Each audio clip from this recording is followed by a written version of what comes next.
Good evening. Been a while, huh? Perhaps you remember us. We are the Phantom Thieves. And we're back in action with a new heart in our sights. Persona 5 raised the bar for what a modern JRPG could be when it released in Japan in 2016 and for the rest of the world in 2017. In typical Atlus fashion, it saw a flurry of supplemental projects that included an anime, the music rhythm game Dancing in Starlight, and the enhanced re-release Persona 5 Royal. Enter Persona 5 Strikers, a game that at first glance seems like your typical Dynasty Warriors-style spinoff. While it certainly makes use of the 1 vs 100 action combat the series is known for, Persona 5 Strikers is actually more of a full-blown sequel. If you enjoyed Persona 5, then get ready for the Phantom Thieves to steal your heart all over again. And if you enjoy JRPGs and want to stay up to date with the latest reviews and other fun videos, be sure to subscribe so you don't miss anything. Welcome home! It's been 6 months since the events of Persona 5 and the gang is getting back together for summer vacation.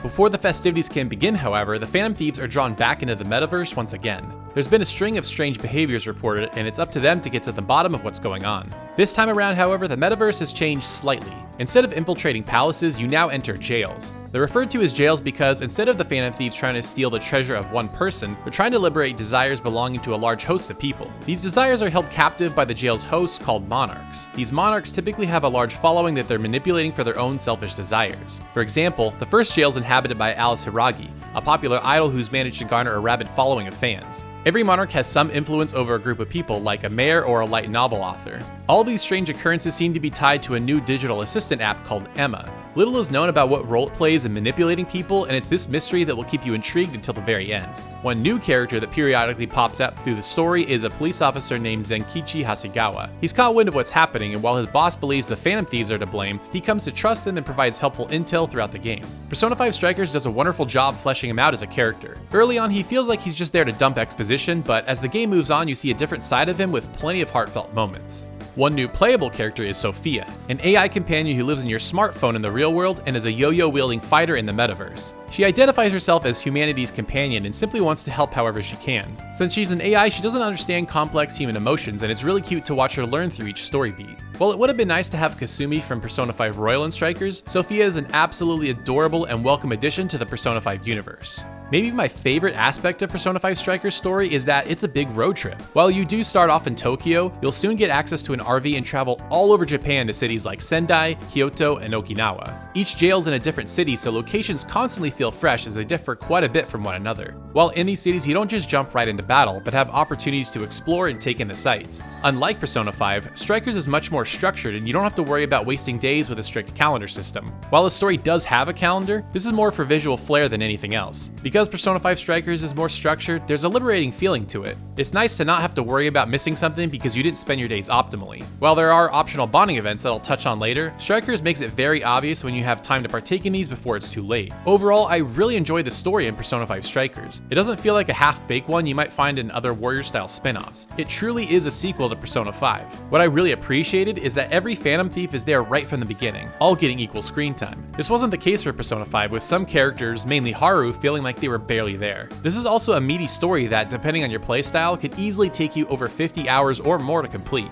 If you didn't play Persona 5, Strikers makes an attempt to introduce you to this world and you could start here, but honestly this is clearly aimed at fans of the original Persona 5. If you count yourself as one, then you'll absolutely love this story.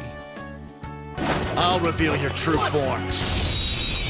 Despite what it seems, Persona 5 Strikers plays more like a traditional Persona game than you might think. Of course, it uses the typical action combat system found in every Warrior-style game, but also manages to incorporate aspects of Persona 5's turn-based combat in clever ways. Before combat even begins, you can sneak up on enemies and rip their mask off for an advantage. This usually leaves them vulnerable to some kind of follow-up attack. If you play this like a Warriors game though, you're not gonna last long. You can't just mow down hundreds of enemies with little thought. You need to play this like a Persona game and take advantage of enemy weaknesses. Each character is able to call in their persona, and if you hit the enemy with the appropriate weakness, you can perform a follow-up attack for extra damage, an all-out attack for major damage, and even a showtime attack once your meter's been built up. This battle system feels like if Persona 5 was an action game, and honestly, it feels really good. There's a fast, frenetic flow to combat as you're constantly swapping between characters to utilize the right attacks. At the same time, the jails feel really well paced because they're not designed like a Warriors game where you're running around all over the map trying to capture points. Instead, they feel more like a palace from Persona 5. There's plenty to explore, treasures to find, puzzles to solve, and even some light platforming segments.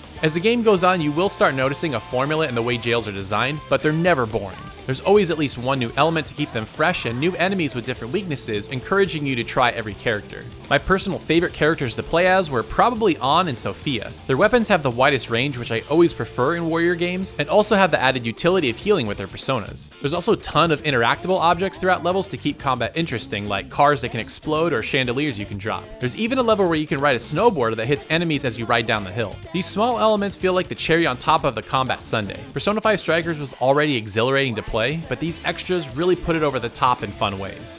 While not quite as extensive as Persona 5, there are side activities to partake in when you're not exploring jails or experiencing the story. A few times per chapter, you'll receive a text from one of your Phantom Thief companions asking to hang out. These are short side vignettes that provide some fun interactions, one of the earliest of these being the founding members of the Phantom Thieves having ramen together. Most of these events are pretty structured with no room for choice. However, later in the story, there are some where you're given a bit of agency, like choosing who to take on a Ferris wheel ride before you leave a particular city. These never reach the level of confidant events like in Persona 5, but are nonetheless fun to experience. Throughout the game, you'll earn bond points, which are earned by talking with your companions or at certain points in the story. You can spend these to give you boosts like increasing your max HP or persona damage. The one I found most useful was replenishing HP and SP after each battle. You'll burn through SP fairly quickly early on, and having a way to refill it without using skills or items is extremely helpful. It might be tempting to spend points on other things, but I would highly recommend saving for this ability first. You can also return to past jails to complete side quests for helpful items. They usually don't take very long, and the rewards always feel like it was worth the time. You'll also accumulate recipes that you can use to cook food. These not only provide items that you can use in battle, but also bonding points the first time you cook a recipe. The Velvet Room also makes a return, providing you with the same services you would expect, like creating new personas. You'll end up collecting quite a few personas, especially if you return to past jails for side quests, so visiting the Velvet Room often will prove quite helpful.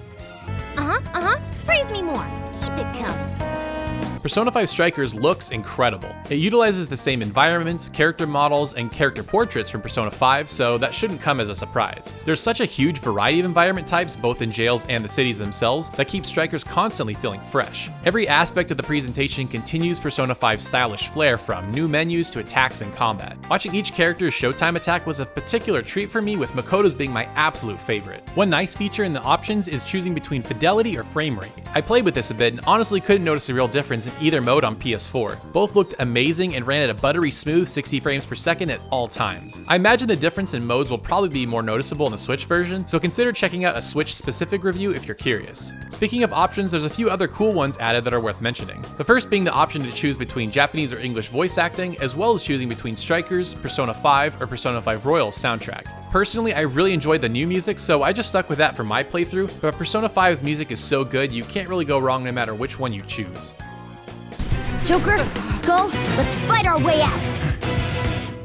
Persona 5 Strikers isn't just another side game, but a full-blown sequel to Persona 5, and a great one at that. The action combat feels incredible, the story gets its hooks in you early, and honestly, it just feels great to go on another adventure with the Phantom Thieves. I grew to love characters and Strikers that I didn't particularly care for in Persona 5, which I didn't think was possible. If you enjoyed Persona 5 and are looking for more from this universe, then Persona 5 Strikers is an absolute must-buy.